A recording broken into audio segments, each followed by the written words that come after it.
ರಾಜ್ಯದಲ್ಲಿ ಪ್ರವಾಹ ಇದೆ, ಮಳೆಯಿಂದ ಬಡವರು ಸಫರ್ ಆಗ್ತಿದ್ದಾರೆ. ಬಿಜೆಪಿ ಅವರಿಗೆ ಮಾನ ಮರ್ಯಾದೆ ಏನಾದ್ರೂ ಇದ್ರೆ ಈ ಚರ್ಚೆಗೆ ನಮಗೆ ಅವಕಾಶ ಮಾಡಿಕೊಡ್ಬೇಕು. ಸಭಾಧ್ಯಕ್ಷ ಬಿಜೆಪಿ ಅವರಿಗೆ ಮಾನ ಮರ್ಯಾದೆ ಏನಾದ್ರೂ ಇದ್ರೆ ಈ ಚರ್ಚೆಗೆ ನಮಗೆ ದಲಿತರ ಕಷ್ಟವನ್ನ ಬಿಜೆಪಿ ಅವರು ನೀವು ಜನರ ಬಗ್ಗೆ ಮಾತಾಡಿ, ಬಿಜೆಪಿ ಬಗ್ಗೆ ಮಾತಾಡಬೇಡಿ, ಜನರ ಬಗ್ಗೆ ಮಾತಾಡಿ. ಆ ಹುಟ್ಟಿಸಿರೋ ಬ್ರಹ್ಮ ಅಡ್ಡ ಬರಲಿ ಅಥವಾ ಸಾಯಿಸೋ ಯಮ ಅಡ್ಡ ಬರಲಿ, ನನ್ನ ತಡ್ಯೋಕ್ಕಾಗಲ್ಲ. ಪ್ರದೀಪ್ ಈಶ್ವರ್ ಕೂತ್ಕೊಳ್ಳಿ,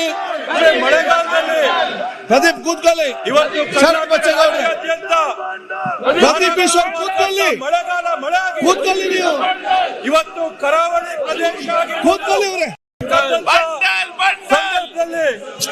ಪ್ರದೀಪ್ ಈಶ್ವರ್ ಕೂತ್ಕೊಳ್ಳಿ. Scoundrel in the police station.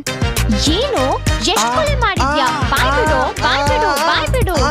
ಅವಾಗಿಂದ ಬಾಯ್ ಬಿಟ್ಟಿದ್ದೀನಲ್ಲ ಮೇಡಮ್, ಇನ್ನೂ ಎಷ್ಟು ದೊಡ್ಡದಾಗಿ ಬಿಡ್ಬೇಕು ಮೇಡಮ್? ಜೋಕ್ಸ್ ಮೇಡಮ್ ಹತ್ರನೇ ಜೋಕ್ಸ್. A104 ಇವತ್ತು ಏರೋಪ್ಲೇನ್ ಮತ್ತೆ ಭೇಟಿಯಾಗೋಣ. ನಮಸ್ಕಾರ.